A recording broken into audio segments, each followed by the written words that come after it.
Welcome प्यारे दोस्तों। आज फिर से 31 अक्टूबर का करंट अफेयर्स आपके सामने हाजिर है। ओके, चलिए 31 अक्टूबर के क्या क्या करंट अफेयर्स देख लेते हैं। तो शुरू करने से पहले हमारा जो ये मंत्र रहता है, आपको पता ही है, आई can do it, I will do it. ये आप भूलिए मत, ज़िंदगी में ये बहुत बड़ा काम देने वाला है। आप किसी भी बड़े आदमी को पूछिए, ये चीज़ आपके ज़िंदगी में बहुत बड़ा रिजल्ट लेके दे सकते हैं आपको। ओके, बहुत बड़ा result, I can do it, I will do it. So आप इसको भूलिए मत। ज़िंदगी में आगे बढ़ने के लिए, ज़िंदगी में डेस्टिनेशन में पहुंचने के लिए ये बहुत बड़ी कामयाबी की चीज़ है। ओके, और इसके साथ आप डेडिकेशन रखिए। डेडिकेट बनते हो तो कोई भी चीज़ में, कोई भी फील्ड में आपको सफलता मिलता ही है। ओके, सक्सेसफुल बनने के लिए आपको पहले डेडिकेट होना पड़ेगा। बहुत बहुत बड़ा चीज़ है ये। ओके, आप डेडिकेट बन जाइए, कंसंट्रेट हो जाइए, देखिए चुटकियों में आपका काम निकल जाएगा। ओके, चलिए देखते हैं फिर। The Israel Defense Forces IDF has hosted 7-year forces at its biennial exercise Blue Flag। तो ये ब्लू फ्लैग एक्सरसाइज कौन सी कंट्री कंडक्ट करता है? Israel. Okay, Israel at about airbase near Eilat in southern Israel. Southern India. Blue Flag is regarded as an international training exercise hosting air forces from around the world to strengthen cooperation between the nations. This year, apart from F-16I, F-35I and G-1 aircrafts from Israeli Air Forces, and the exercises including use of F-16CDs from Germany, RAF, Eurofighter Typhoons, Indian Air Force Mirage 2000। ये important हो जाता है यहाँ पर। Okay, ये important हो जाता है कि इंडिया से कौन सा फाइटर एयरक्राफ्ट ज्वाइन किया था ब्लू फ्लैग एक्सरसाइज, जो इसराइल में कंडक्ट किया गया था। ये इम्पोर्टेंट हो जाता है दोस्तों। ओके, ग्रिफ F-16CDs, Italian F-35AS and German Eurofighters. तो इसमें से जो मेन चीज़ है वो है ब्लू फ्लैग जो एक्सरसाइज है, वो कौन सी कंट्री के द्वारा कंडक्ट किया गया है, कहाँ पर किया गया है, और इंडिया से जो फाइटर जेट है वो कौन सा फाइटर जेट ने पार्टिसिपेट किया था। इंडिया में से जो फाइटर जेट है वो कौन सा फाइटर जेट है जो पार्टिसिपेट किया था ब्लू फ्लैग में। चलिए, Mirage 2000। To strengthen, next point, to strengthen cooperation in preventing and combating growing menace of trafficking in persons, especially women and children, the 19th meeting of Prosecutor Generals of the Shanghai Cooperation Organization member states। मतलब क्या है, संघाई organisation member का जितने member states है, मतलब जिन country ने SCO का member है, उसका hosted by Sri Tushar Mehta, Solicitor General of India on 29th October 2021। तो हमारे जो सोलिसिटर जनरल साहब है वो है तुषार मेहता साहब। ये आपको पता ही है, नहीं है तो यहाँ पर भी है कि यही है तुषार मेहता साहब, जिन्होंने की सोलिसिटर जनरल। उन्होंने होस्ट किया है कौन सा programme? 19th meeting of prosecutor general in Shanghai cooperation member states. Okay, 19th meeting of prosecutors general of Shanghai cooperation organisation member states, बहुत इंपॉर्टेंट है। और एक इसके लिए किया गया trafficking in person, specially women and children. Okay, ये specially ये ट्रैफिकिंग जो बात है ये वोमेन एंड चिल्ड्रन के ऊपर ही किया जाता है नॉर्मली, क्योंकि इनके ये ट्रैफिकिंग सबसे ज़्यादा होती है दोस्तों।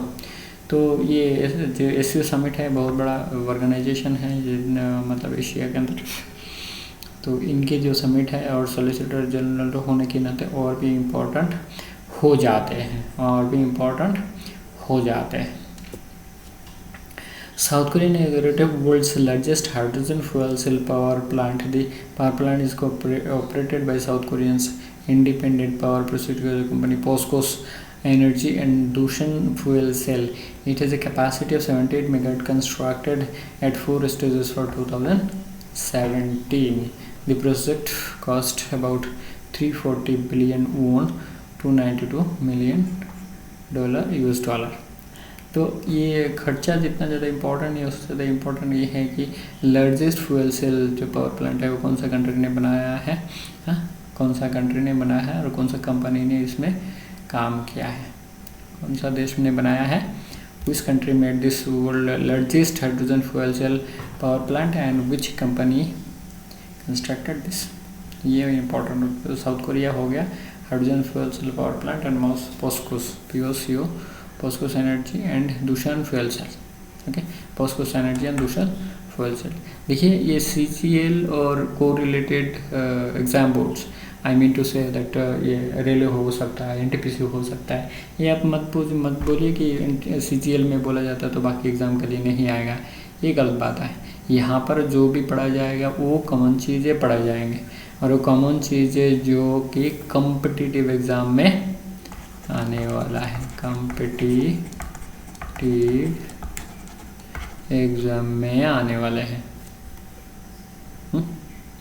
कॉम्पिटिटिव एग्ज़ाम में आने वाला है। CGL मतलब ये नहीं है CGL ही पढ़ाएगा, CGL तो मेरे एग्ज़ाम के, बट UP PSC, राजस्थान के PSC, कश्मीर के PSC, ये PSC के एग्ज़ाम में, तो PSC तो हर स्टेट के जो एग्ज़ाम हैं वो कंडक्ट करते हैं मैक्सिमम एग्ज़ाम्स। तो ये करंट अफेयर्स को आप ऐसे जो छोटा मत समझिए और ऐसे मत लीजिए कि CGL में पढ़ा रहा है तो बाकी जो हम छोटे मोटे टेट का एग्ज़ाम दे रहा है या छोटे मोटे एग्ज़ाम दे रहा है तो उसमें करंट अफेयर्स नहीं आएगा। करंट अफेयर्स सभी के लिए कॉमन है, जनरल साइंस सभी के लिए कॉमन है, मैथ सभी के लिए कॉमन है, ओके। हो सकता है वहाँ पर थोड़ा इजी देगा, लेकिन मोर और लेस कॉमन है। NITI Aayog releases report on national issue में आ गया हम कहते NITI Aayog releases reports on health insurance for India's missing middle. अब मिसिंग मिडिल क्या है? मिसिंग मिडिल 30% और 400 million of urban and rural areas people who are devoid of health insurance are termed as missing middle, are termed as 30% और 400 million of urban and rural people who are devoid, मतलब जिनके health insurance नहीं हुआ है, जिनके health insurance नहीं हुआ है दोस्तों, ओके। ये है urban middle, missing middle, okay, missing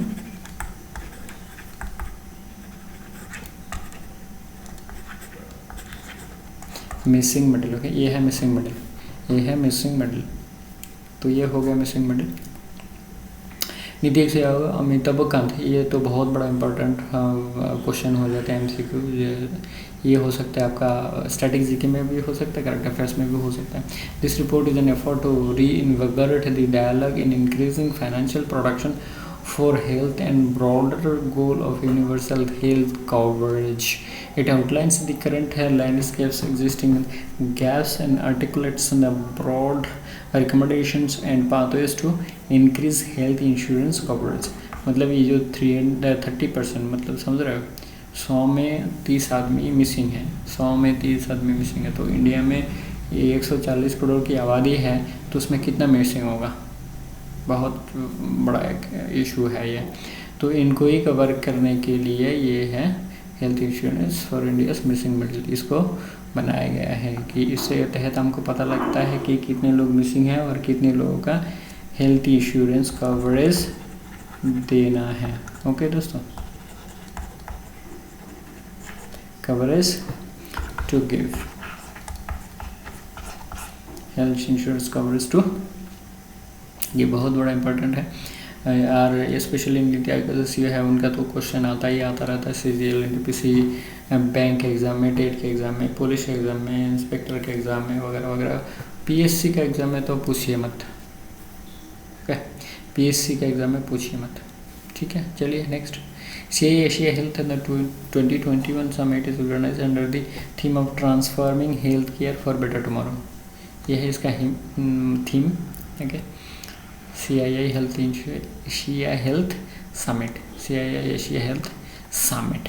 The Confederation of Indian Industries CII, जिसका फुल फॉर्म है, has arranged to provide a centralized forum to deliberate on the most critical challenges that India as well as the world faces in delivering healthcare services to the masses। मतलब ये कोविड-19 pandemic है, कोविड-19 pandemic है।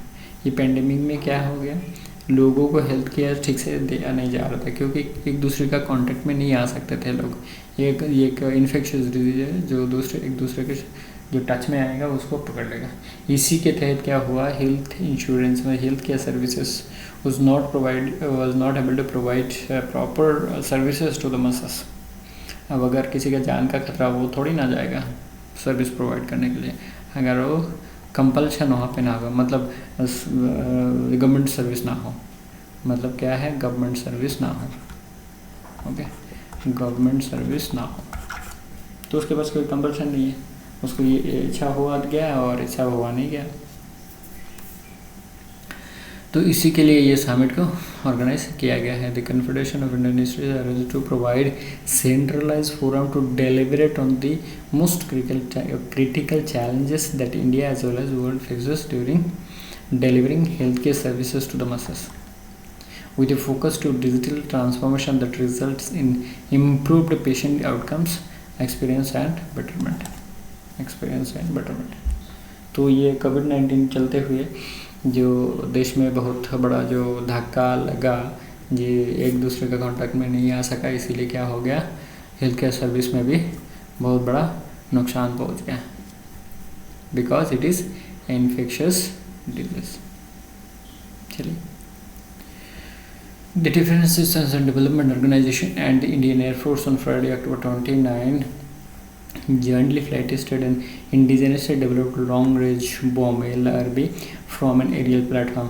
The long-range bomb has been designed and developed by a research center Emarat RCI in Hyderabad in coordination with the DRDO. So hopefully ये बहुत बड़ा एक issue है कि एयरफोर्स एंड DRDO ने लॉन्ग रेंज एक बॉम्ब का टेस्ट फ्लाइट किया है, जिसके क्या design develop by RCI, designed and developed by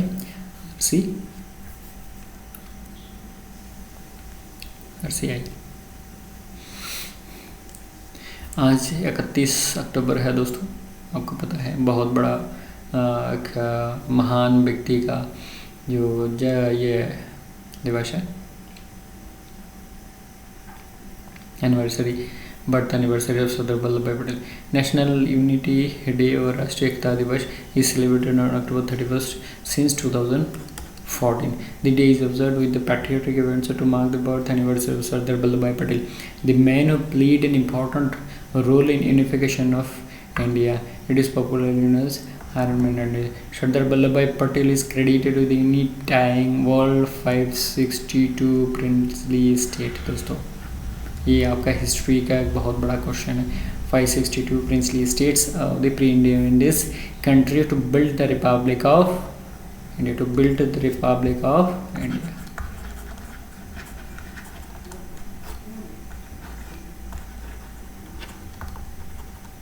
Republic of India दोस्तों, एकदम। सो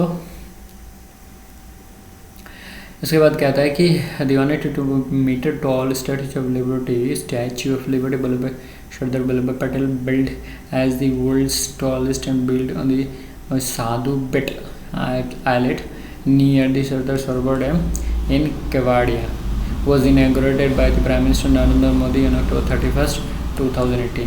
देखिए इसमें कितना ये कनेक्शन है। 14 में इसको ये जो बर्थ एनिवर्सरी ये मतलब इससे सेलिब्रेशन शुरू हुआ है, और उसके 4 साल बाद स्टैचू ऑफ यूनिटी जो बिल्ड किया गया है वो 182 मीटर टॉल है। ओके, तो इनके बारे में मैं कहूँगा, जो स्टूडेंट है जो सर्विस की पढ़ाई कर रहा है उसको हिस्ट्री तो पढ़ना ही है और पॉलिटिकल साइंस तो पढ़ना ही है। अगर हमें ये पढ़े तो इसके बारे में अगर किसी के बदौलत 562 स्टेट्स का यूनिफिकेशन हुआ तो उसके बारे में जितना बोलो उतना ही कम होगा दोस्तों। ये तो हमारा एक ग्रैटिट्यूड होना चाहिए, जो उनको सम्मान करें, उनको रिस्पेक्ट करें, उनके जो बलिदान है उनको हम तहे दिल से शुक्रिया मनाएं कि ये आदमी था, इसीलिए शायद इंडिया आज इतना बड़ा एक कंट्री बने, इतना बड़ा कंट्री बने। अदरवाइज 562 स्टेट्स को यूनिफिकेशन करना इट्स नॉट ए जोक। सो मेरे हिसाब से मैं तो तहे दिल से इनसे शुक्रगुजार मानता हूँ कि इनके जो दिल और दिमाग बहुत बड़े एक माने जाने हस्ती और महान व्यक्ति थे, जिसके बदौलत आज 562 प्रिंसली स्टेट को भी इंडिया के अंदर बाउंड्री के अंदर लाया गया है। ओके दोस्तों, तो हम सभी उनके बड़े तहे दिल से उनका शुक्रगुजार मानता हूँ। ठीक है, तो इसमें कहने का मतलब ये है कि 31 अक्टूबर को जो देश मनाया जाता है राष्ट्रीय एकता दिवस, वो हमारे ऑनरेबल प्राइम मिनिस्टर साहब नरेंद्र मोदी जी के कहने पर ही ये चीज़ सभी चीज़ें इसको बनाया गया है 14 के बाद 18 में unity of statue of unity.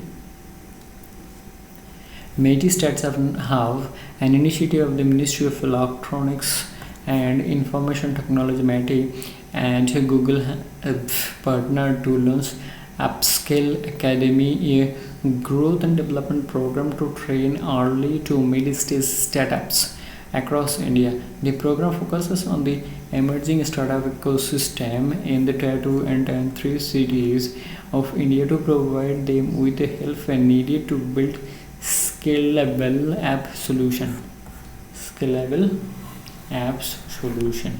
तो इसमें क्या है, MeitY startup and Google India इन्होंने ट्राई किया है कि ऐप स्किल एकेडमी। यहाँ पर क्वेश्चन ये होगा कि ऐप स्किल एकेडमी किस किस के गठबंधन में हुई है, किसने किसने टाइप किया है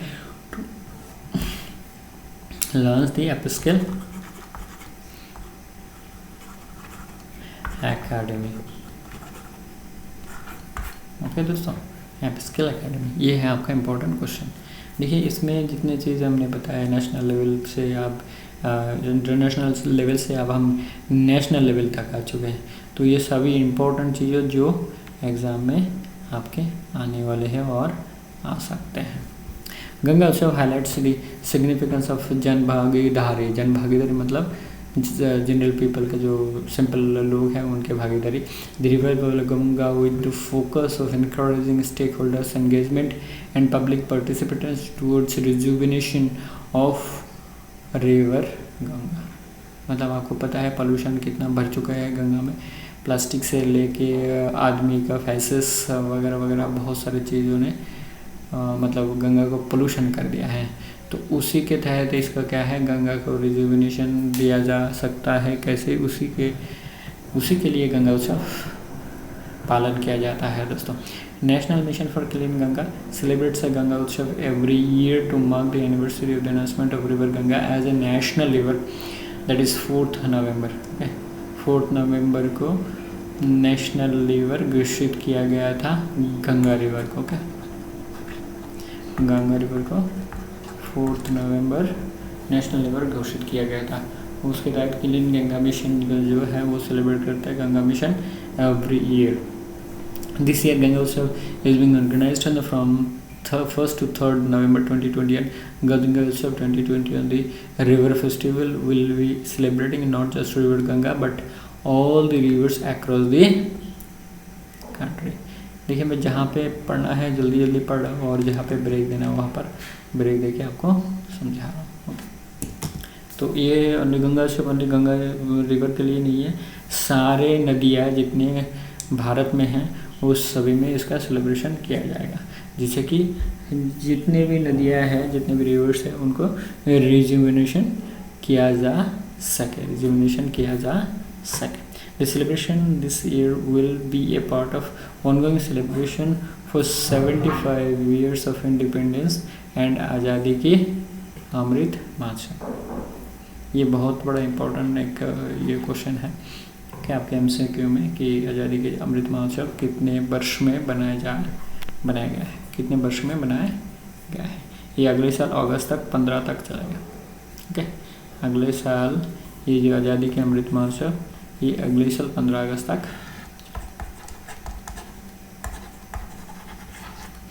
15 अगस्त तक चलेगा। चलिए, Afghanistan is the former prime minister Ahmadzai has passed away at the age of 78।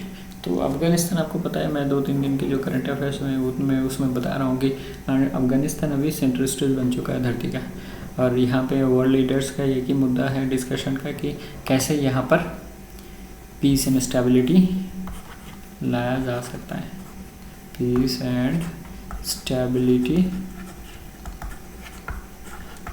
लाया जा सकता है। ओके, लाया जा सकता है। तो इनका जो प्राइम मिनिस्टर है वो उनका देहांत हो गया है। वो भी एक मतलब प्राइम मिनिस्टर थे और कंट्री तो अभी सेंट्रल स्टेज में है, तो इसलिए जानना ज़रूरी है दोस्तों। चलिए अंत में यही बताऊंगा, आई can do it, I will do it. फिर से डेडिकेट बन जाइए आप। ओके, ज़िंदगी में डेडिकेशन बहुत बड़ा चीज़ है। अगर डेडिकेशन होगा तो आप कुछ भी चीज़ हासिल कर सकते हैं।